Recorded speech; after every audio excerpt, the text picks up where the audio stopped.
Hello, everyone. Welcome to this new edition of Inside the Americas. It's great to have you with us again, as always. Let's take a look at what's coming up in today's show.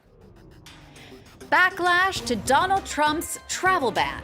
The U.S. president fires the acting attorney general after she refuses to enforce his executive order. Canada mourns the attack on a mosque in Quebec City that left 6 people dead. And plankton in Puerto Rico delights tourists with a spectacle of dancing blue lights. I'm Jeannie Godula. Well, let's go straight to our top story in the United States, where Donald Trump has unveiled his pick for the Supreme Court. That's conservative Neil Gorsuch. If confirmed, he will replace former Justice Antonin Scalia, who died last year. But after Republicans blocked Barack Obama's choice for the court, refusing to give him even a hearing, the Democrats are gearing up for a fight. Regardless, Donald Trump presented his pick with all the flair of his work on The Apprentice, sneaking him into the White House for a live, primetime television reveal. I have always felt that after the defense of our nation, the most important decision a president of the United States can make is the appointment of a Supreme Court justice. I will do all my powers permit to be a faithful servant of the Constitution and laws of this great country. Now, if he is confirmed, Gorsuch would join the court that often rules on U.S. presidential policy. Supreme Court justices upheld Obama's signature health care law, and they could eventually hear arguments over Donald Trump's controversial immigration ban. That executive order blocking entry to people from 7 Muslim-majority countries has caused outrage in the United States and already cost the Attorney General her job. Our reporters found out more. Good morning, everyone, and thank you for coming. Sally Yates had been named as the United States Deputy Attorney General by Barack Obama ahead of the new Trump administration.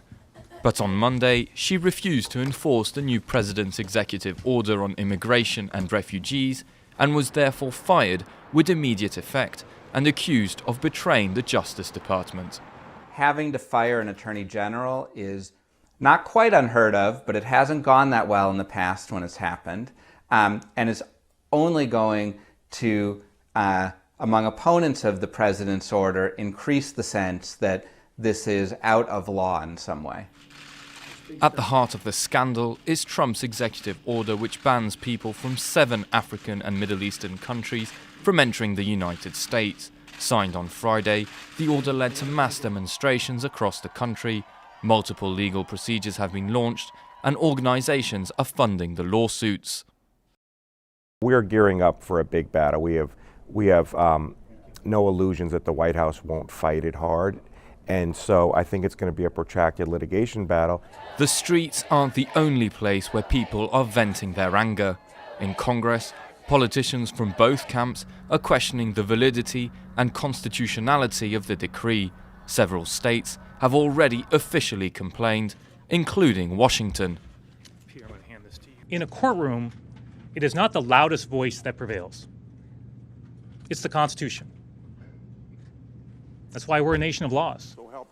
A country where the rule of law could ultimately be influenced by executive powers. Trump loyalist Jeff Sessions should take over the mantle of Attorney General as he awaits approval from the Senate Judiciary Committee. Sessions has vowed to fight illegal immigration and to enforce a potential ban on Muslims entering the United States. Also this week, Canada mourned the deaths of 6 people shot dead during evening prayers in a Quebec City Mosque. A French-Canadian student known for his radical extreme right views has already been charged.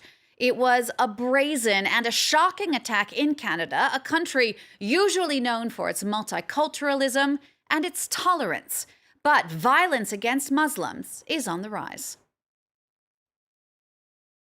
The first country to adopt multiculturalism as an official policy.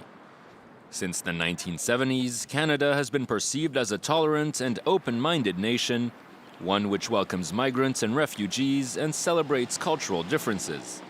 Yet over the past few years, immigration has grown into a hot-button issue, National statistics show hate crimes against Muslims almost doubled between 2012 and 2014.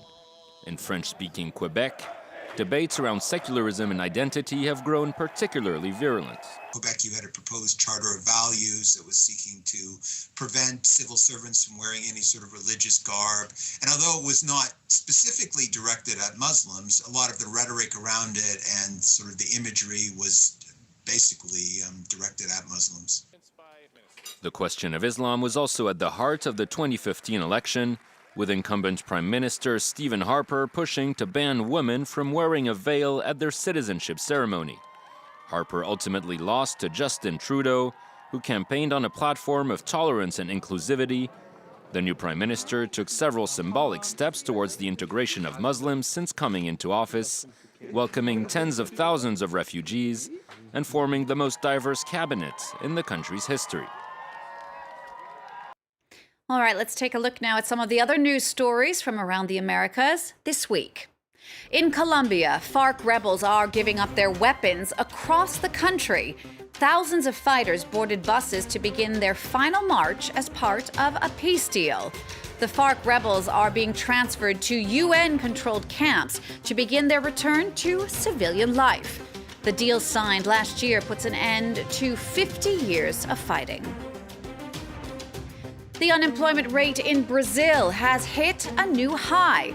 That 12% jobless rate comes even as Brazil's economy is forecast to start pulling out of a recession. Unemployment has hurt the popularity of the market-friendly government of the president, Michel Temer. He took over last year after the impeachment of President Dilma Rousseff with promises to restore Brazil's economy to health. And as Chile continues to suffer from 2 weeks of wildfires, the theories about who may be to blame are spreading as well. The historic blazes left 11 people dead, burned over 1,000 homes, and wiped an entire town off the map. Nearly 9 out of 10 people polled in Chile say they think most of the fires were set on purpose. 10 people are now in jail awaiting trial on suspicion of arson. A lighter note for you now, and let's go to Puerto Rico, where an all-natural phenomena has become a major tourist attraction. It's called bioluminescence. It happens when plankton in water turn a magical electric blue as soon as you touch them. Dheepthika Laurent took a look. With crystal waters and white sandy beaches, Vieques, off the coast of Puerto Rico, looks like the ideal Caribbean holiday island. For many years, though, there was no development here because it was used as a U.S. military training base. As a result, the island has been left in its natural state, and at sundown, tourists can witness a natural phenomenon. First, they have to cross the island's mangroves by boat, braving a canopy of dense vegetation and native animals. Then they arrive at a lagoon. Here, at the slightest touch, the water turns fluorescent blue. Oh my goodness! This is glow. It is like glowing liquid fire. The bioluminescent plankton reacts to any movement in the water. Interpreting it as a sign of danger, it lights up to warn off predators. They're smaller than red blood cells, but you see them in your hand glowing because they can emit light between 1,000 times to 2,000 times more than their size, which is strong enough to put a newspaper on the side and read, and you can read it. When the waves come crashing to shore, the whole coast turns electric blue. It has got pores all over. It's a really cool looking organism. It is able to make a chemical reaction and create light. Bioluminescent plankton grows in a very specific ecosystem. It needs sun rays for photosynthesis and untouched surroundings to maintain the same temperature and water salinity. The smallest change in their ecosystem could make them disappear completely. As a result, tourism on the island has been restricted. I think bioluminescent bays are systems that are not only delicate, but we don't really understand their cycle. Tourism is great, but in reality, we've seen that many other bays have gone down for the search for tourism. There are only about a half a dozen bioluminescent bays in the world, and most of them light up periodically. Here in Vieques, the light show goes on all year round.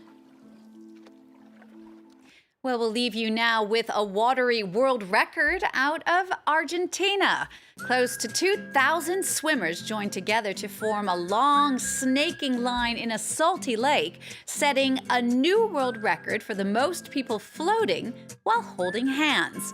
The 1,941 people who took up the challenge smashed the previous record of 634 bathers that was set 3 years ago in Taiwan. The lake in the southeast of Buenos Aires province contains almost 10 times more salt than the sea does, helping the record holders float naturally. Well, we'll leave you with those aquatic pictures. Thank you so much for watching Inside the Americas. We'll see you again next week for all the news from north to south.